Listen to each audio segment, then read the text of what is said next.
चलिए इस वक्त की सबसे बड़ी खबर है, एक देश एक चुनाव के प्रस्ताव को मंजूरी मिली है। मोदी कैबिनेट की ओर से मंजूरी दी गई है। इस वक्त की सबसे बड़ी खबर, एक देश एक चुनाव के प्रस्ताव को मंजूरी। मोदी कैबिनेट ने दी है इस प्रस्ताव को मंजूरी और इस मंजूरी के बाद में एक देश एक चुनाव का रास्ता क्लियर हो चुका है। एक देश एक चुनाव का प्रस्ताव जो कि मोदी कैबिनेट के बाद अब मंजूरी के रास्ते पर आगे बढ़ चुका है। ये इस वक्त की सबसे बड़ी खबर आपको बता रहे हैं। वन नेशन वन इलेक्शन के प्रस्ताव को मोदी कैबिनेट की बैठक के बाद स्वीकृति मिल गई है, मंजूरी मिल गई है। इसे एक देश एक चुनाव की बात अब जो सामने लगातार गूंजती थी, उसे मंजूरी के बाद प्रस्ताव के तौर पर अब देखा जाने लगेगा, क्योंकि मोदी कैबिनेट की बैठक और बैठक में इस प्रस्ताव को मंजूरी, one nation one election cabinet की मंजूरी मिल गई है। और कैबिनेट की मंजूरी यानी कि सीधे तौर पर इस चीज के लिए अग्रसर है, इस चीज के ऐलान के साथ। और हमारे साथ सहयोगी आदित्य जुड़ चुके हैं। Aditya, one nation one election, इस प्रस्ताव को मंजूरी मिली है कैबिनेट बैठक।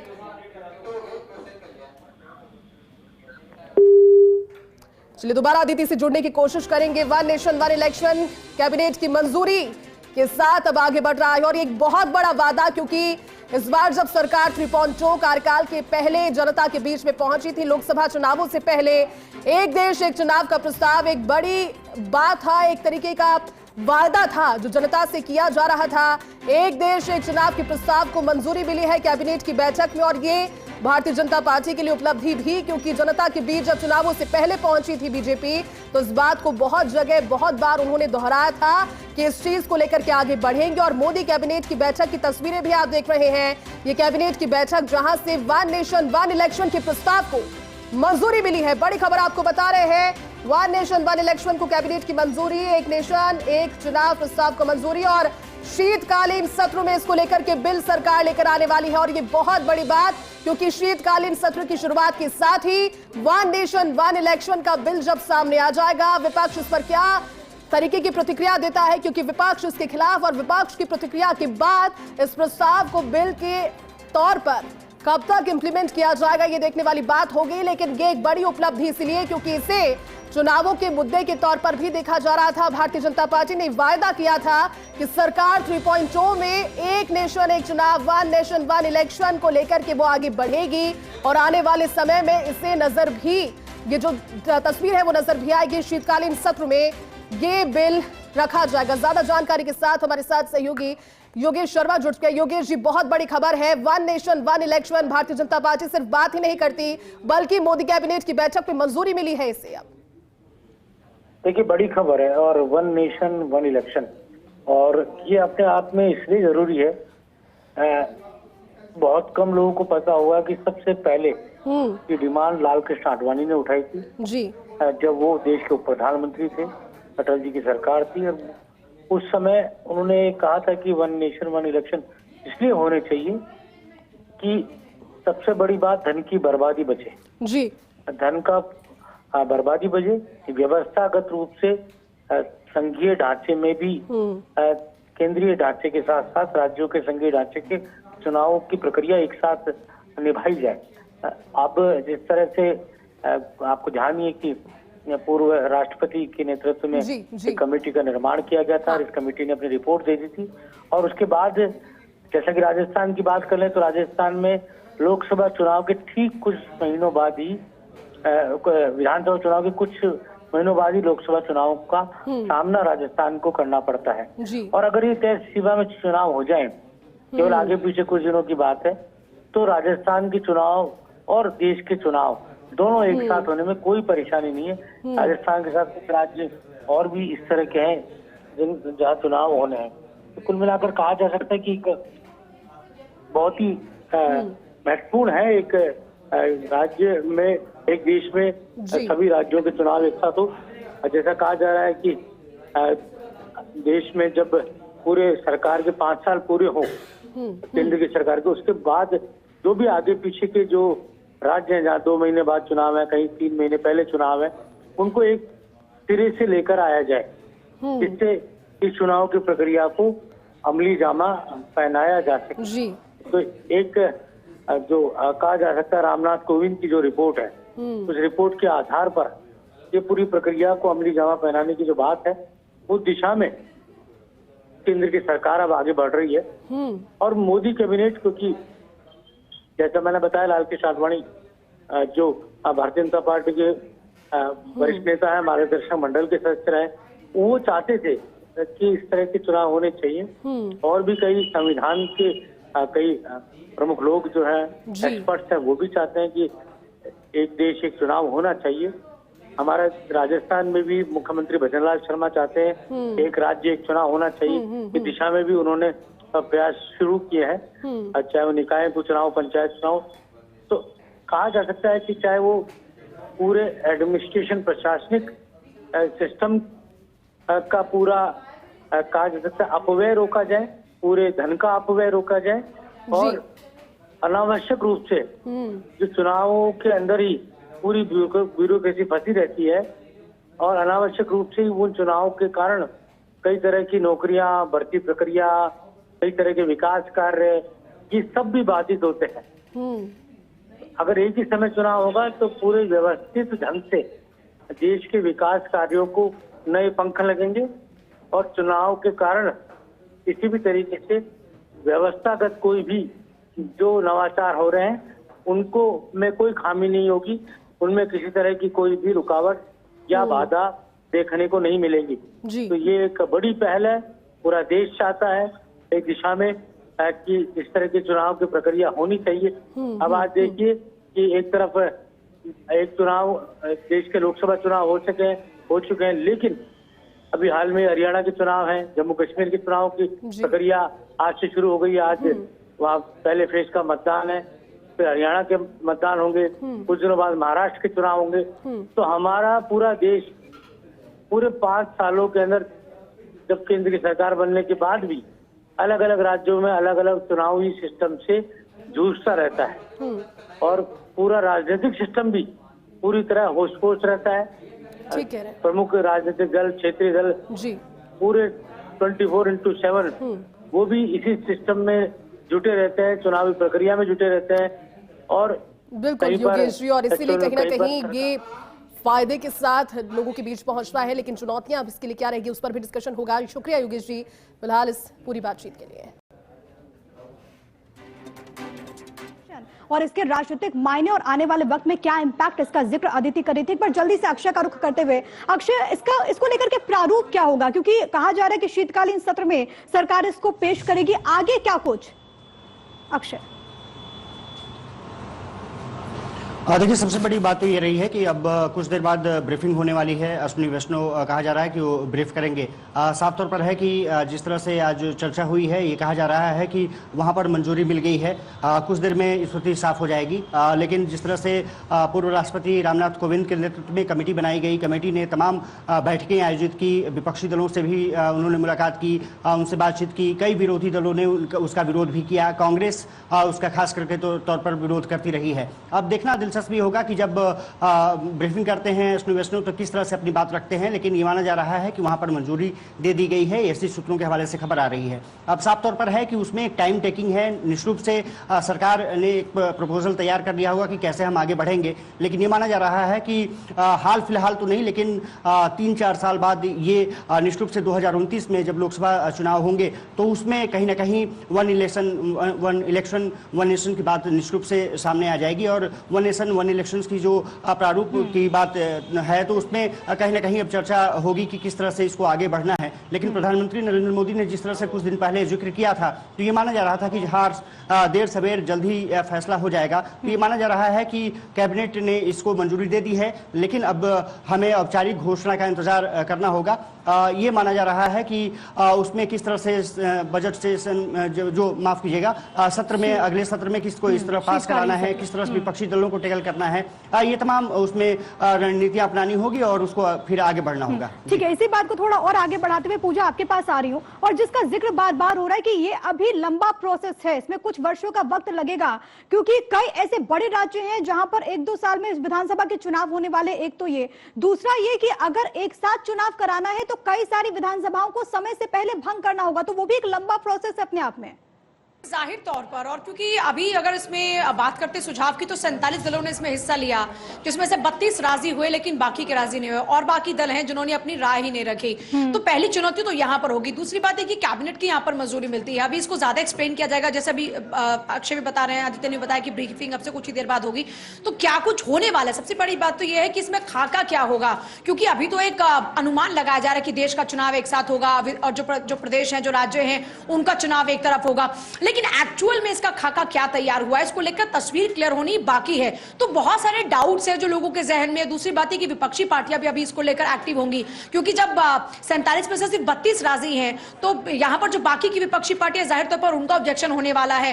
तो जाहिर तौर पर राह आसान नहीं होने वाली। लेकिन एक बात है कि अगर सरकार ने यह तय किया है कि अब एक देश एक चुनाव का फॉर्मूला लागू होगा पूरे देश में, तो जाहिर तौर पर उसको पूरा करने के लिए जद्दोजहद लगातार जारी है, और उसी में एक मुकाम हासिल कर ले जब कैबिनेट की मंजूरी मिलती है। अक्षय, लेकिन इस पूरे मसले पर, क्योंकि हमने देखा कि अलग अलग राजनीतिक दलों की तरफ से भी, और जब मीटिंग भी हुई तो इसमें अलग अलग राजनीतिक दलों ने अपनी अपनी बात रखी, लेकिन आगे इसको लेकर के जो सियासी सरगर्मी है वो किस तरीके से बढ़ती हुई नजर आ रही है? क्योंकि पूजा जिस बात का जिक्र कर रही थी कि बहुत सारे राजनीतिक दल ऐसे हैं जो कि इस मसले पर जिनकी राय अलग है। और सबसे बड़ी बात यह है कि बड़े दल हैं, वो छोटे दल नहीं हैं। खास करके कांग्रेस ने उसका विरोध किया था, आरजेडी ने उसका विरोध किया था, जेडीयू भी बहुत ज़्यादा पक्ष में उसके नज़र नहीं आई थी, और सपा के अध्यक्ष अखिलेश यादव ने भी उसका विरोध जताया था। रामगोपाल यादव, मुझे याद है कि उस बैठक में शामिल हुए थे, रामनाथ कोविंद की जो बैठक हुई थी। तो साफ तौर पर है कि इतना आसान नहीं होने जा रहा है, सरकार को चुनौतियों का सामना करना पड़ेगा। लेकिन अब सरकार ने तय किया है, किया जाता है वो देखना होगा। आप दोनों हमारे साथ बने रहिएगा। लेकिन सबसे बड़ी खबर है कि मोदी कैबिनेट ने वन नेशन वन इलेक्शन प्रस्ताव को मंजूरी दे दी है। थोड़ी देर में ऑफिशियल अनाउंसमेंट हो जाएगा। वक्त एक बहुत ही छोटे से ब्रेक का, उससे पहले हेडलाइंस पर एक नजर।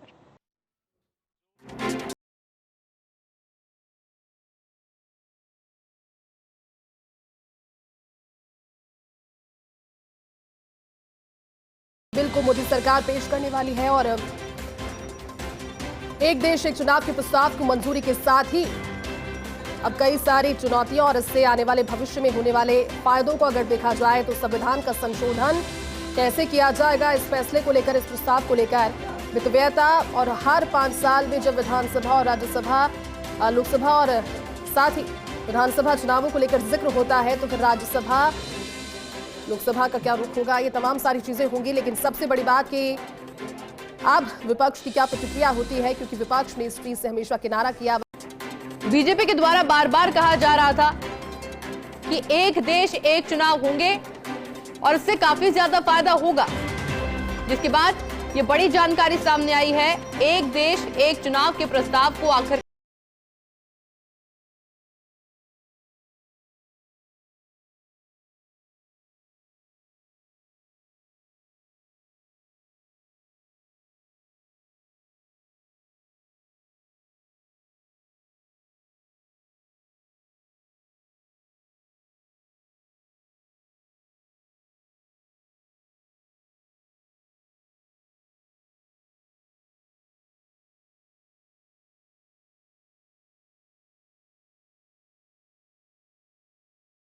मंजूरी मिल चुकी है। मोदी कैबिनेट ने प्रस्ताव को मंजूरी दे दी है। शीतकालीन सत्र में बिल पेश करेगी मोदी सरकार। रामनाथ कोविंद कमेटी की रिपोर्ट को मोदी कैबिनेट की मंजूरी आखिरकार मिल चुकी है, क्योंकि इससे पहले भी प्रधानमंत्री नरेंद्र मोदी के अलावा भी बीजेपी के कई नेता अपने इलेक्शन कैंपेन में भी इस बात का जिक्र कर चुके थे। वन नेशन वन इलेक्शन का लगातार जिक्र किया।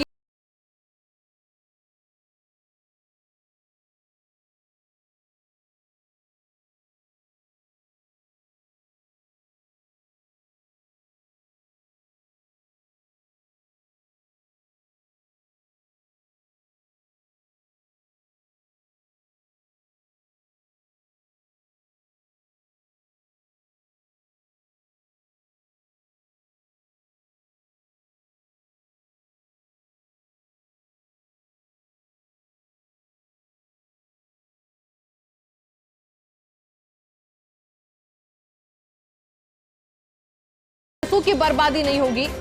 इसके अलावा भी कई सारे एस्पेक्ट्स जिसको लेकर प्रधानमंत्री नरेंद्र मोदी लगातार जिक्र करते हुए आ रहे थे। और उनके तमाम विजन में से एक विजन ये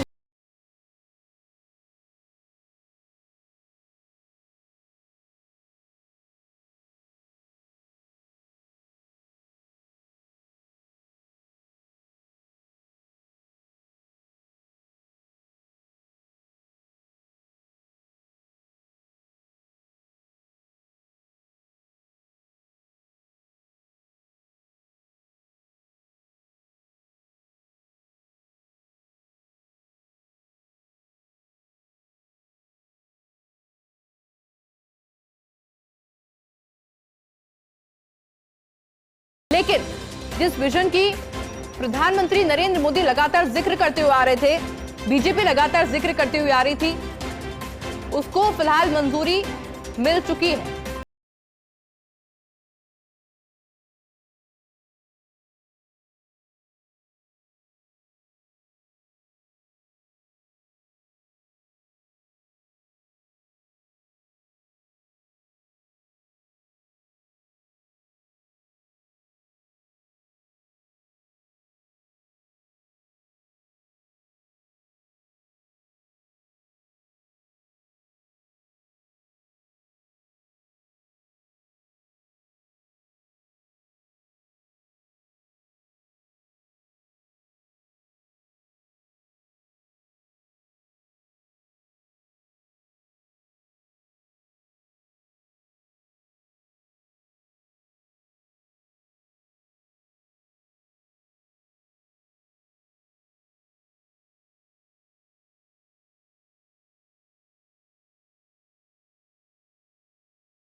देश में विधानसभा और लोकसभा चुनाव के साथ करवाने की राय अब आसान होती नजर आएगी। एक देश एक चुनाव के प्रस्ताव को आज मोदी कैबिनेट से मंजूरी मिल चुकी है।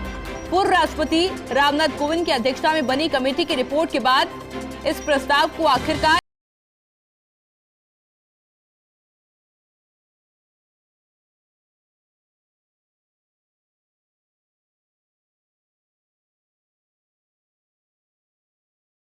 जनसभाओं में भी वन नेशन वन इलेक्शन की बात कही और हाल ही में एनडीए सरकार के 100 दिन पूरे होने पर केंद्रीय गृह मंत्री अमित शाह ने वन नेशन वन इलेक्शन के एनडीए के संकल्प को दोहराया भी था। और अब संसद के शीतकालीन सत्र में इस प्रस्ताव पर विधेयक पेश किया जाएगा।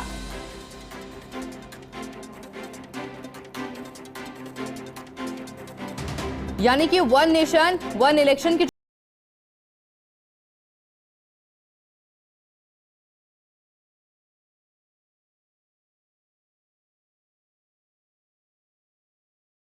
पर सर्वसम्मति से कैबिनेट ने मुहर लगा दी है। और इसी खबर पर अधिक जानकारी के लिए मेरे साथ पॉलिटिकल एडिटर योगेश शर्मा जुड़ चुके हैं। योगेश जी, हमने कई बार देखा था प्रधानमंत्री नरेंद्र मोदी इसका जिक्र करते नजर आए थे, गृह मंत्री अमित शाह इसका जिक्र करते आए थे और आखिरकार इसको मंजूरी मिल चुकी है कैबिनेट की। देखिए Ayushi, one nation one election ये लाल कृष्ण आडवाणी का विजन था और इस विजन को भारतीय जनता पार्टी अपने मार्गदर्शक के जरिए और नरेंद्र मोदी की सरकार इसे पूरा करने में अब कहा जा सकता आगे बढ़ चुकी है। और एक पूरी रिपोर्ट रामनाथ कोविंद जो कि देश के पूर्व उपराष्ट्रपति रहे, उन्होंने एक रिपोर्ट तैयार की। उस रिपोर्ट के जरिए एक पूरा खाका खींच दिया गया कि किस तरह से संघीय राज्य जो है वहाँ चुनाव होने हैं, किस तरह सब चुनाव एक साथ कराए जाए। लोकसभा के चुनाव जो कि आम चुनाव कहे जाते हैं और साथ ही देश में सभी राज्यों के चुनाव एक साथ कराए जाए। कई बाधाएं थी, कई रुकावटें थी, कई टेक्निकल समस्याएं थी। नरेंद्र मोदी जी ने 100 दिन पूरे होने के बाद में जो पहली कैबिनेट मीटिंग की है, इसमें बहुत ही ऐतिहासिक फैसले लिए हैं। इन फैसलों को आपके सामने प्रस्तुत करेंगे हम। पहला फैसला साइंस एंड टेक्नोलॉजी से रिलेटेड है। आप सब जानते हैं कि साइंस एंड टेक्नोलॉजी हमारी आर्थिक व्यवस्था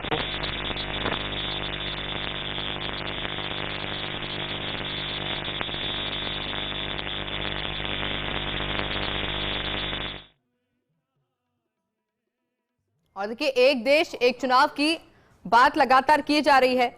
कोविंद समिति की रिपोर्ट को कैबिनेट की मंजूरी मिल चुकी है। नरेंद्र मोदी सरकार की कैबिनेट बैठक में इस प्रस्ताव को पेश किया गया था, जिस पर सर्वसम्मति से कैबिनेट ने मुहर लगा दी है। अब आखिरकार इसके क्या कुछ फायदे होने वाले हैं और इसको कितना स्प्रेड किया जाएगा, इस पर निगाहें बनी हुई है, क्योंकि इस रिपोर्ट को पेश किया गया था। प्रिपरेटरी स्टेप्स होते हैं, उन सारे प्रिपरेटरी स्टेप्स को आज अप्रूवल दिया गया और 2 सेपरेट स्पेसक्राफ्ट स्टैक्स लॉन्च किए जाएंगे। लूनर सरफेस पे लैंड करना, उसके सैंपल्स लेना और वापस लेके आने का, ये सारा इस मिशन में ध्यान रखा जाएगा। और ये एक बहुत ही बड़ी ऐतिहासिक चीज है, क्योंकि मिशन लैंड करवाना अपने आप में एक बहुत बड़ी उपलब्धि थी। अब मिशन लैंड करने के बाद में चंद्रयान को रिटर्न करना, that itself will be a very big thing. आज इसरो के चेयरमैन साहब भी यहाँ पे प्रेजेंट हैं। मिशन लैंड करवाना अपने आप में एक बहुत बड़ी उपलब्धि थी। अब मिशन लैंड करने के बाद में चंद्रयान को रिटर्न करना, that itself will be a very big thing. आज इसरो के चेयरमैन साहब भी यहाँ पे प्रेजेंट हैं।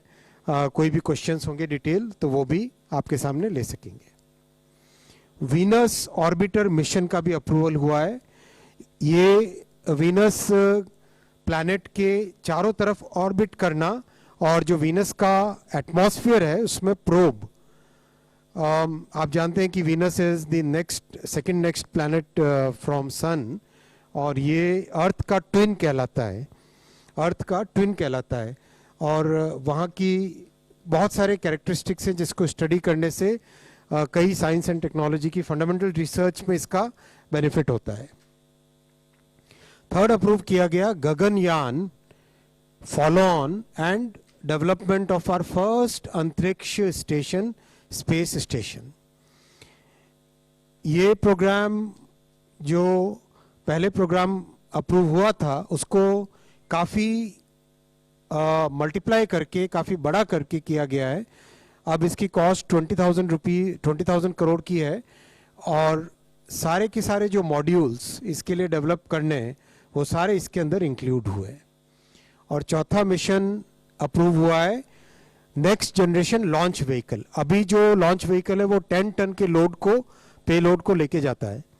उसको 30 टन करने के लिए और उसमें नई टेक्नोलॉजीज जो आई हैं उन सबको लगाने के लिए ये मिशन अप्रूव हुआ है। सब मिशन टाइम बाउंड है और इन सब पे बहुत अच्छी प्रोग्रेस है और भारत के, हमारे स्पेस के साइंटिस्ट्स और भारत के जो वैज्ञानिक हैं, इनकी जो बड़ी उपलब्धि है, प्रधानमंत्री श्री नरेंद्र मोदी जी के नेतृत्व का जो दूरदर्शी विजन है, उसका बहुत बड़ा हिस्सा है ये स्पेस के प्रोग्राम्स। साथियों, में इसके बाद मैं सेकंड पॉइंट पे आऊंगा। आपने देखा कि किसानों के लिए, अन्नदाताओं के लिए एक के बाद एक नए प्रोग्राम प्रधानमंत्री श्री नरेंद्र मोदी जी की अध्यक्षता में कैबिनेट ने, एनडीए सरकार ने अप्रूव किए हैं।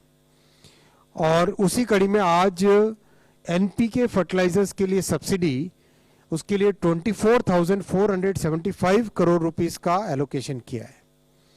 आप सब जानते हैं कि मार्केट की जो मूवमेंट्स होती है, दुनिया भर में जो डिसरप्शन एक सप्लाई चेन में चल रहा है, प्लस मिडिल ईस्ट में कॉन्फ्लिक्ट है, रशिया यूक्रेन में कॉन्फ्लिक्ट है, उन सब को देखते हुए जो प्राइस में बहुत एक ग्लोबल प्राइसेस में जो डिसरप्शन आया हुआ है, उससे हमारे किसान कैसे टोटली अनअफेक्टेड रहे, कैसे अफोर्डेबल प्राइस पे फर्टिलाइजर मिलता रहे, इसलिए आज कैबिनेट में न्यूट्रिएंट बेस्ड सब्सिडी 24,475 करोड़ की अप्रूव हुई है और फाइनेंशियल बर्डन किसानों पर से कम होगा। और दूसरी एक बड़ी बात है कि न्यूट्रिएंट बेस्ड करने से किसान अपने फार्मलैंड पे, अपने खेती के प्रोग्राम में बैलेंस्ड यूज ऑफ फर्टिलाइजर्स कर सकते हैं।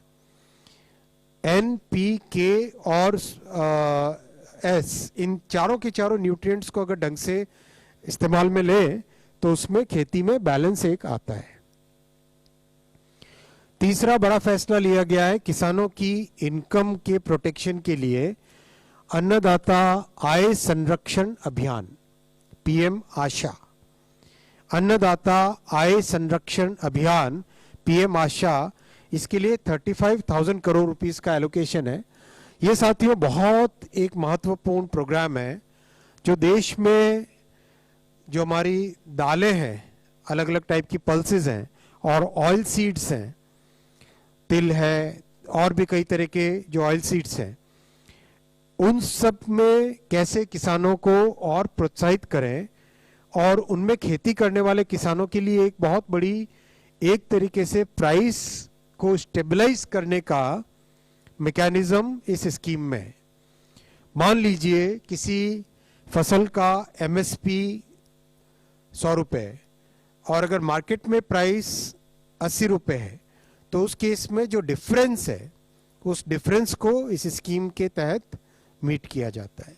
सेकंड, मान लीजिए कभी ओवर प्रोडक्शन के कारण प्राइस एकदम कम हो गया मार्केट में, तो किसानों के लिए कैसे एक प्राइस स्टेबलाइजेशन का मैकेनिज्म बने, वो इसमें निहित है कि अगर प्राइस ऐसा होता है तो उस केस में गवर्नमेंट एक बड़ी क्वांटिटी खरीद के उसको एक बफर स्टॉक की तरह यूज करेगी। और साथ ही साथ जो कंज्यूमर्स हैं, आप और हम जो सारे कंज्यूमर्स हैं, उनका प्रोटेक्शन कैसे हो, वो बैलेंस भी इस स्कीम में लाया गया है। माननीय शिवराज जी आपको बहुत डिटेल में इसकी विस्तृत जानकारी देंगे। मैं यहाँ पे ब्रीफिंग के पॉइंट ऑफ व्यू से आपके सामने रख रहा हूँ। Integrated price support and stabilisation, फिर प्राइस डेफिसिट पेमेंट और मार्केट इंटरवेंशन स्कीम, इन तीनों के कॉम्बिनेशन से 35,000 करोड़ रुपीस के एलोकेशन से ये बना है। और जो बहुत बड़ा एक ऑब्जेक्टिव है कि हम दाल में और तिलहन में, पल्सेस और ऑयल सीड में वी शुड बिकम आत्मनिर्भर, self sufficient in a country. उस मिशन में ये प्रोग्राम एक बहुत बड़ा रोल प्ले करेगा। इन 3 प्रोग्रामों के बाद में 4th जो बड़ा डिसीजन आया है, आप सब जानते हैं प्रधानमंत्री श्री नरेंद्र मोदी जी ने इंक्लूसिव ग्रोथ, सर्व समावेशी विकास, सारे समाज के सभी वर्गों को साथ लेके डेवलपमेंट करने का जो एक 10 साल में एक बहुत बड़ा एग्जाम्पल दुनिया के सामने रखा है और जिससे जन जन के जीवन में